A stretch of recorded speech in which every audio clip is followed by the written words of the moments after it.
Mom, if Dad's not around, the company falls to me. My brother's words hung in the air, leaving me in disbelief. Our mother, Patricia, responded matter-of-factly, "Well, obviously Daniel. Plus, if you do the math, there's a sizable inheritance in Plan B with Dad's life insurance. We could live large for a while. It's like a bonus, huh? Got to thank our absent dad." I felt a surge of anger building inside me. What was wrong with these people? This was unforgivable. I couldn't let them have their way. Just as I was about to explode, I received a call from Dad in the hospital. Let me backtrack a bit. My name is Christopher. I'm a 33-year-old architect working at a design firm. I moved out of our family home and now live alone in a nearby condo. Being single can be a little lonely, but I love my job and lead a fulfilling life. Today, I had a day off and plans to meet with my dad, James. "Ah, Christopher, how have you been?" Dad showed up for our meetup with his usual warm smile. "Dad, long time no see. Have you lost some weight?" "Running a business must be tough," I remarked. "Work keeps me busy, but I'm doing well. Let's get going." I occasionally meet up with Dad like this to catch up over a meal. Today, Dad invited me to join him for some volunteer work at a small children's care facility on the outskirts of town. We were greeted by Mr. Smith, the friendly elderly director. Dad and Mr. Smith were chatting away warmly. Turns out, Dad grew up in this facility. After leaving it, he put himself through college and started his own architecture firm. Even without any relatives to rely on, he made it on his own efforts, and I've always admired him for that. On his day off, Dad often invites me to volunteer at the facility with him. Since we both have backgrounds in architecture, we can repair furniture and playground equipment. "James, Christopher, you've helped a lot today," Mr. Smith thanked us as we were leaving. I felt good about making a difference, and for Dad, visiting Mr. Smith, who's like a father to him, must be important too. As we walked side by side, pondering where to grab a bite, a sleek black luxury car pulled up next to us. The window rolled down and out popped Mom, driving the car with my brother Daniel. Well, look who it is. Back from the care facility again, are we?" Mom's tone was cutting. "Mom, it's embarrassing to have a dad without parents. Can we stop this already?" I pleaded. "Let's go," my brother spoke, chomping on his gum. I wanted to retort, to tell him that he should be the one feeling embarrassed, an adult with no stable job and dyed hair. But I held back. There was no point in saying anything to these people. It would be a waste. "Daniel and I are going to dinner. You two can grab some fast food, and don't forget to fold the laundry, all right?" Patricia instructed. Dad responded with a simple "understood." And without another word, Mom rolled up the car window and they drove off. Dad and I just watched them go, saying nothing. Mom and my brother looked down on Dad, belittling him at every turn. Honestly, Mom might be beautiful on the outside, but that's about it. The reason they can do all this is that they're basically living off Dad's income. They've been trash-talking him for as long as I can remember, saying he's a deadbeat from an orphanage, that he has no ambition or excitement in his life. They probably only see Dad as a wallet that listens to their every demand. What's worse, my brother Daniel eats all of this up and joins in on making fun of Dad. Our family has 2 kids, but Mom has always lavished her love only on Daniel. She's pretty much ignored me, giving Daniel whatever he wants, whenever he wants. Thanks to that, Daniel still clings to Mom like a child. Even in his 30s, he still calls her mommy and lets her dictate even what he wears and eats. When I heard that Mom accompanied him to every driving lesson, I was floored. "Dad, isn't it hard living with those two?" I asked my dad that question. "I'm used to it. Besides, they're still family. I have to do what I can," Dad said in a lonely voice before heading back to the house he shares with Ma and Daniel. All I could do was watch him go. A month passed, and I got a call from Mom saying that Dad had collapsed. So I rushed to the hospital. "Dad, what on earth happened to you?" I asked, seeing him looking even more fragile than a month ago. I received the devastating news after undergoing some tests. My dad had cancer, and it was advanced. According to the doctors, he had only about 3 months to live, give or take, It was a shocking blow, especially considering he was only in his 60s. Even my mom, typically composed, was visibly shaken. Why did you let things get to this point? Mom's voice trembled with emotion as she addressed Dad, her concern evident. Because you and Daniel have been pushing Dad too hard. You know he's been stressed out, I interjected, unable to hold back my frustration. How dare you speak to your parents like that? You're nothing like Daniel, Mom shot back defensively. And what is Daniel doing at a time like this? Off gambling again? I couldn't help but accuse. While Mom and I were arguing, Dad spoke up quietly, trying to diffuse the tension. Both of you stop. I'm fine. Go home for today, he insisted, his voice fairly audible. Feeling remorseful, I left the hospital room, but between my worries for Dad's health and the shock of his prognosis, sleep eluded me that night. Determined to support Dad, I took on the responsibility of bringing him a change of clothes and doing his shopping, as he requested. But neither Mom nor my brother lifted a finger to help. Despite their indifference, I wanted to make Dad's time as comfortable as possible. During breaks from work, I would pop into his hospital room and take care of him. This routine continued for 2 months until one day when I went back to my parents' house to gather some of Dad's belongings. As I entered the living room, I overheard Mom and my brother conversing. Mommy, once Dad is gone, the business is all mine, right? Daniel's words stunned me, prompting me to listen more closely. That's not a given, Daniel. But if you do the math, there should be around $2 million in inheritance. Mom replied casually. Wow, that's awesome. Maybe I should buy another car, Daniel exclaimed eagerly. Why not? You'll be the company president, so you should drive a nice car. Thanks to his life insurance, we can live a little lavishly for a while. It's like a bonus. Got to thank Dad for not being around, Mom remarked, her words sending a surge of anger coursing through me. What kind of trash are these people? I seethed silently, feeling the weight of their callousness and greed. It was unforgivable. I couldn't stand by and let them have their way. Just as I was about to unleash my anger, I received a message from Dad. Christopher, can you come to my hospital room alone? Despite the storm of emotions within me, I managed to contain them and went to see my dad. He had lost even more weight recently, and his complexion looked bad. Christopher, thank you for always being there, he said weakly. What are you talking about, Dad? Just tell me what I can do to help, I replied, trying to maintain composure as I sat next to his bed. There's something important I need to talk to you about, Dad began. I listened quietly, holding back the tears as he spoke. Visiting hours are almost over, so I'm going to head out. But about what we discussed, Dad, just focus on taking care of yourself for now, I interrupted, feeling the weight of the situation. Ah, thank you, Christopher. See you later, Dad said softly. In the end, that was the last conversation I had with my dad. He took a turn for the worse shortly after and passed away the next day. I held his emaciated hand in the hospital room and cried. My mom and brother also put on a show of tears, but this time things got tough. Mom was technically in charge of the funeral, but of course, she didn't lift a finger. Instead, she showed up at the funeral all dolled up in makeup and tried to cut corners on the costs. He doesn't even have any relatives. Why not keep it simple? She remarked callously. Dad's co-workers and business associates are coming to the funeral.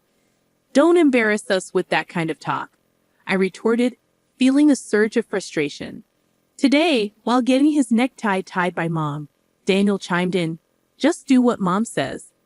Don't waste money on a dad like that, Christopher. Daniel, just be quiet. If it's about money, I'll handle it. At least let me give Dad a proper send-off. I insisted, feeling a sense of duty. So, I ended up taking charge of the entire funeral. It seemed Dad was well loved by many people. Lots of folks came to pay their respects, which made me really happy. About a week had passed since the funeral ended when Mom spoke up. Now that we're a family of 3, finally got that person out of the picture. Now the $2 million inheritance is all ours, right? Daniel and Dad's company too. Man, I'm finally going to be the boss, Daniel added eagerly. Listen up, Christopher. You better give up your inheritance, got it? Mom demanded sternly. Just after the funeral had ended, they were already talking about this stuff, annoying me to no end. I replied calmly. Dad had already arranged all the inheritance matters with the lawyer. I have the contact details. My brother, surprised, exclaimed, What? Why didn't you say that sooner? Call the lawyer right now. That's right, Christopher. Hurry up, my mom urged. So I dialed the number on the business card that Dad had given me. Not long after the lawyer arrived, a woman in her mid-30s named Attorney Williams. I'm Attorney Williams. I've been authorized by James to handle matters concerning the inheritance. I'm very sorry for your loss, she said, shaking our hands. As we greeted the lawyer, my brother Grandin remarked, Wow, I thought lawyers were all old dudes. You're quite the looker. Got a boyfriend? Oh, Daniel, do you like her? Mommy prefers someone younger. Knock it off, both of you. I scolded, feeling irritated. Thank you for coming all this way. Please come in. Mom intervened, trying to maintain decorum. We ushered Miss Williams into the room and listened to what she had to say. Let me explain. First of all, concerning the company, James had told me before he passed that it would be transferred to an acquaintance's company. I've been proceeding with the paperwork. What? What does that mean? I was supposed to become the CEO. I've heard nothing of the sort. My brother exclaimed, his voice rising in frustration. For the sake of the employees, the company will be merging with a trusted and skilled company that your father was fond of. The other company has already agreed, so there's nothing that can be done. Attorney Williams explained calmly. Darn outsider. Darn it. My mom hurriedly chimed in, trying to soothe the situation. Calm down, Daniel. The inheritance is ours, right? It should be around $2 million, shouldn't it? My brother asked hopefully. No, there's nothing like that. The company was not doing as well as you think, and any remaining assets have been used to prepare for the company's transfer, Attorney Williams clarified matter-of-factly. What? What about our money? There should be $2 million coming in. Mommy, what's going on? My brother demanded, panic evident in his voice. Patricia has received a substantial life insurance payout. She has left a will expressing the desire to gift that money, Attorney Williams revealed. What are you talking about? We've already spent that on a new car. My mom exclaimed in shock. The lawyer, Dad had multiple insurance policies, right? What about those other payouts regarding life insurance? I inquired. James had canceled all policies before he passed. All I know is that the money was used up, Attorney Williams answered honestly. What? Where did all the money go before he died? Darn it! Was he planning to leave us without a dime? My brother exclaimed in disbelief. I watched as Miss Williams left, and my mom and brother lost their composure. As she departed, she said, It's tough, isn't it? All I could manage was a tight-lipped smile in return. Looking up at the night sky, I couldn't help but recall the last conversation I had with my father while we walked. Christopher, would you take over the company if I die? There might not be much in assets, but I should be able to leave you at least the insurance money. There should be enough of that, Dad had said. What are you talking about, Dad? I have replied, feeling a lump form in my throat. You were the only one in the family who was kind to me. I wanted to leave something for you at least. Dad, I respect you for building the company from scratch with your own hard work. I want to make it on my own too. I don't need the company or the insurance money, but if there's any inheritance left, I want you to use it as you wish. I'll help in any way I can. Christopher, thank you. Thank you, Dad had responded, his voice filled with gratitude. Walking along, lost in my thoughts, I realized I had arrived at the facility. Despite it being night, Mr. Smith was in the yard. When he saw me, he ran over in tears. Christopher, James passed away so suddenly. He told me not to come to the funeral, but actually, Mr. Smith, my dad was grateful for both you and the facility. I just found out too, a little while ago. James made a large donation to the facility, a really large one. Now we can buy the things the kids need. We might even be able to renovate. Thank you, I explained, my own voice trembling with emotion. But I wish James could have lived. I wish he could have been happy, Mr. Smith murmured, wiping away his tears. While comforting a tearful Mr. Smith, I found myself crying too. Looking up at the starry sky, I whispered in my heart, "Dad, you did it. You really did it." And a few months later, I had been meeting with lawyer Miss Williams periodically to navigate the complex legalities of transferring the company and settling the estate. This meeting was to be our last. After expressing my gratitude for her support, Miss Williams offered her condolences once more, comforting me in a considerate manner. As I saw off Miss Williams, I couldn't help but contemplate that I might never see her beautiful face again. She had been such a kind and gracious person. Just then, as I waved goodbye, a familiar car pulled up beside Miss Williams, and out jumped my brother wielding a metal bat. "Hey, what the heck are you doing?" I yelled, quickly tackling my brother to the ground. "Shut up! Let go of me!" he shouted, his face turning red as I held him down. "Were you trying to attack Miss Williams? What's going on?" I demanded, shocked by his actions. "Because of her, I didn't get the company or the money. It's her fault, damn it," my brother ranted. "That's ridiculous. This isn't Miss Williams' fault," I retorted, incredulous at his accusation. I had thought him foolish, but this was beyond anything I had expected. Shielding a trembling Miss Williams, I called the police. Inside my brother's car, not just a bat, but also a rope and a stun gun were found, clearly weapons. He was swiftly arrested. When our mother found out, she fumed, "You'd send Daniel to jail? Your own family? How heartless." I replied calmly, "I no longer consider you or him family. My only family was my late dad. I'm cutting ties with both of you." Mom continued ranting, but I ignored her and cooperated fully with the police investigation.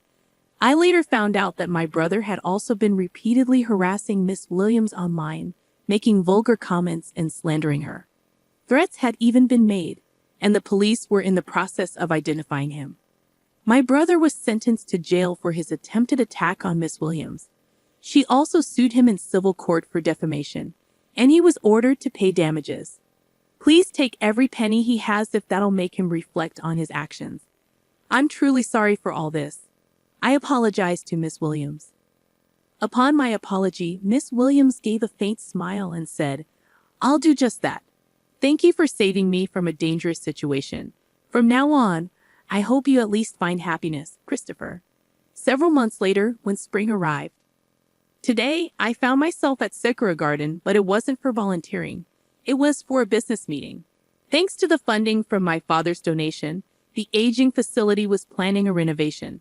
Mr. Smith had approached me for the architectural design. Initially, I declined, citing my inexperience. But Mr. Smith was unyielding. James always proudly said, "Christopher will become an exceptional architect. He's already surpassed me. We can do this because of James," Mr. Smith insisted. "I'd really like for you to take on this project, Christopher." With sentiments like that, how could I say no? I wanted to create a wonderful building that brought even a small amount of happiness to the kids and Mr. Smith. I'm sure my dad would have been proud of that. As for my brother, well, he hasn't changed. Even after his sentencing, he's become even more irresponsible. Though he avoided jail due to probation, he still begs our mom for money daily, starts drinking in the afternoon, and gambles away what he borrows. My mom is being pushed around by my brother every day. The large house we lived in, thanks to my dad, along with the car bought with insurance money, were sold to pay for Miss Williams' compensation and my brother's bail. Now, it seems they live together in an old apartment. A friend told me she's lost her beauty, looks more like an old woman now. She brought this upon herself, but I hope she at least reflects on how she treated my dad poorly before he passed away and raised my brother to be such a mess. One last thing, I'm going to marry Miss Williams, the lawyer, soon. She told me in confidence that she felt attracted to me after I saved her from my brother's violent behavior. She's a bit on the serious side, but I really love her for her kindness and dependability. From here on, I aim to work hard and be like my dad, building a warm and loving home.